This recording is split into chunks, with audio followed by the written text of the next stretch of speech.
제 귀염둥이들이 잘 크고 있나 모르겠네요. 저도 복숭아 적과하다가 우리 귀염둥이들이 잘 크는가 싶어가지고 지금 궁금해서 왔어요. 제가 며칠 전에 이제 아상을 넣었거든요. 여러분들한테 아상에 대해서 4가지에 대해서 여러분들에게 이야기 하려거든요. 보통 보면은 아상이라 하면은 그냥 톱질만 해가지고 눈만 티 나오면 된다 이렇게 생각하시는 분들이 많은데, 이 아상의 테크닉에 대해서 여러분들에게 공유를 하려고. 네? 아상의 테크닉. 아상에는 4가지 방법이 있어요. 4가지 방법이 있는데 그 4가지 방법에 대해서 세밀하게 여러분들에게 이야기 해보려고. 잘 나오고 있네요.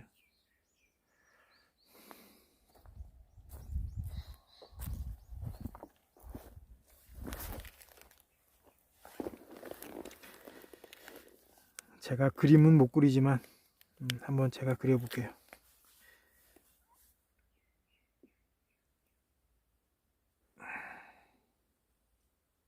이게 수로거든요. 수로. 요거는 밖에 수로.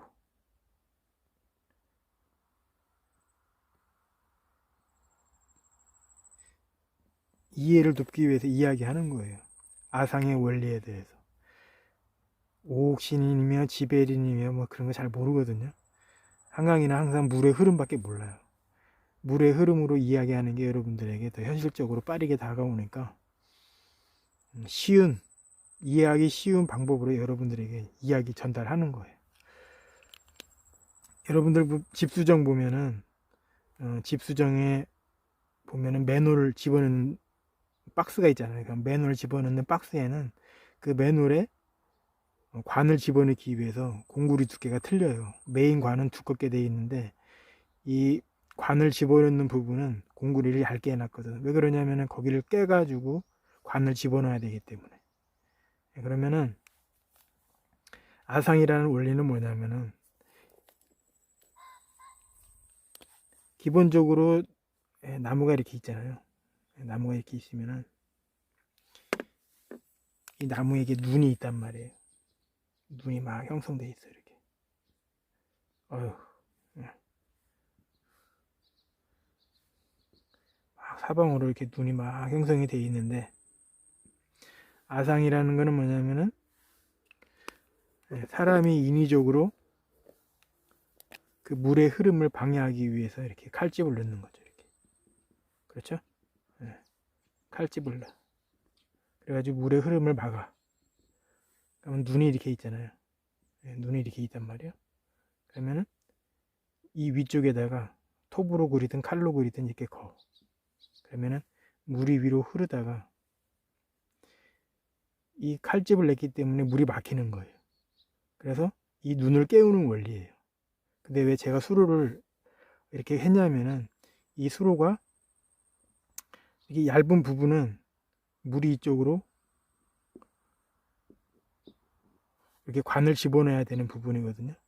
근데 나무가 자연스럽게 수로에 물이 차면은 자연스럽게 이 얇은 공구리 부분을 깨고 자연스럽게 물이 흘러가야 되는데, 자연스럽게 흘러가게 내비두는 게 아니라 사람이 필요한 대로 이 부분을 두드리 깨든 이 부분을 두드리 깨든 이 부분을 두드리 깨든 사람이 인위적으로 필요한 대로 공구리를 얇은 부분을 두드리 깨가지고 내가 원하는 부분에 있는 물을 방향을 정하는 거예요. 그러니까 여러분들에게 이해하기 쉽게 이야기하는 게 그게 아상이야.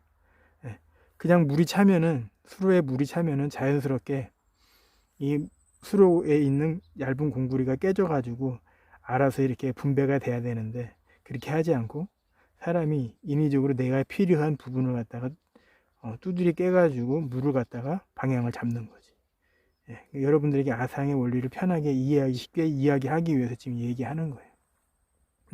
그래서 이 아상의 이 위쪽에다가 톱질을 해가지고 올라가는 물을 막아가지고 밑에 있는 눈이 빨리 움직이게끔 유도를 하는 거죠. 무슨 말인가 이해가시죠? 그러면은 제가 이걸 안 갖고 왔어. 그래도 깨끗하죠? 자, 그러면은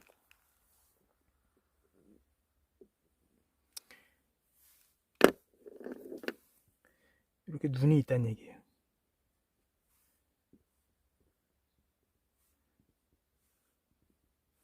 눈이 있는데 여기다 이제 아상을 넣었어. 이렇게 물을 막았어.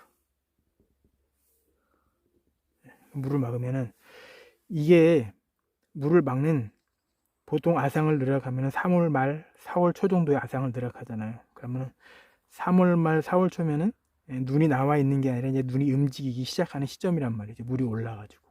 그러면은 그때 당시에는 어느 눈이 자연스럽게 튀어나오는 눈인지 몰라. 그냥 사람이 인위적으로 눈 있는 데를 갖다가 아상을 막 넣어가지고 강제적으로 눈을 티나오게 하는 거예요. 그러니까 수로에 물이 흐르면은 자연스럽게 물이 넘쳐가지고 깨가지고 나갈 텐데, 그런 게 그게 아니라 내가 필요한 대로 막 깨가지고 물의 방향을 막 잡는 거지. 그러니까 이 눈도 내비두면은 자마가 있을 것이고 튀어나오는 눈이 있을 것이고, 중간에 나오는 눈이 있을 것이고 일찍 나오는 눈이 있을 것이고, 그런데 사람이 인위적으로 아상을 넣어가지고 순간에 그냥 막 다 튀어나오게 하는 거죠. 그러면은 이거 같은 경우에는 지금 눈이 움직이지 않은 상태에서 아상을 넣었잖아요. 그럼 예를 들어서 격투기 선수, UFC 격투기 선수가 막 격투기를 하잖아요. 그러면은 처음에 1라운드는 체력이 좋기 때문에 파이팅 하잖아요. 막 신나게 싸운단 말이죠. 힘있게 싸운단 말이지. 이 나무도 처음에 물을 위로 올릴 때는 힘있게 물을 막 위로 올린단 말이에요. 꽃도 피워야 되고 잎도 틔워야 되기 때문에 가장 힘든 시기를 맞이하잖아. 그러니까 따지고 보면은 이 나무가 가장 힘쓰는 시기가 꽃을 피고 수정시키는 그 시기, 그 시기에 힘을 가장 많이 사용을 하는데, 그 힘을 인위적으로 사람이 이렇게 아상을 넣어가지고 눈을 틔우다 보니까 그 역효과가 뭐냐면은, 기본적으로 잎이 이렇게 나와야 되는데 아상을 넣다 보면 잎이 어떤 식으로 나오냐면 이제 이런 식으로 나오는 거예요. 잎의 각도가 이런 식으로 변하는 거죠. 힘이 좋으면 좋을수록 잎에 나오는 각도가 센 거예요. 그러니까 좁은 거지. 이 각도 자체가 좁은 거야. 힘이 약하면 약할수록 이 각도 자체가 점점 넓어져요. 이런 식으로. 근데 아상을 넣었으니까 이 각이 얼마나 좁겠어. 그럼 어떻게 해서 사람이 여기다 또 이쑤시개를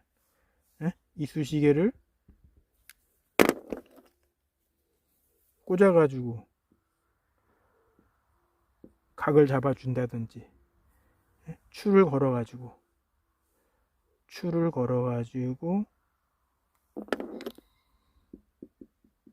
가지를 이렇게 떨어뜨린다든지, 이런 방법들이 있잖아요. 그러니까 첫 번째 방법은 뭐냐면은 눈이 움직이지 않은 상태에서, 눈이 나오지 않은 상태에서 사람이 인위적으로 칼집을 넣든 톱을 내든 해서 아상을 넣어가지고 막 튀어나오게 하다 보니까 거기에 대한 이제 부작용이 이제 이런 거죠. 순의 각이 너무 좁다 보니까 이쑤시개를 꽂아야 되고 또 줄을 걸어야 되고, 또 너무 세다 보면은 적심을 한 다음에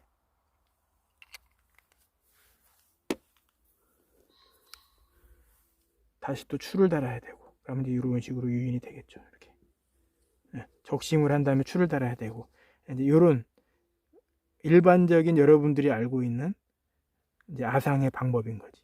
오늘은 첫 시간이기 때문에 일반적인 아상의 방법에 대해서, 그리고 이 가지에 어떻게 처리할 건가 여러분에게 이제 이야기한 거거든요.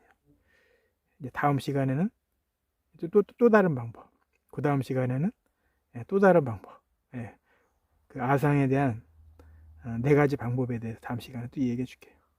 감사합니다.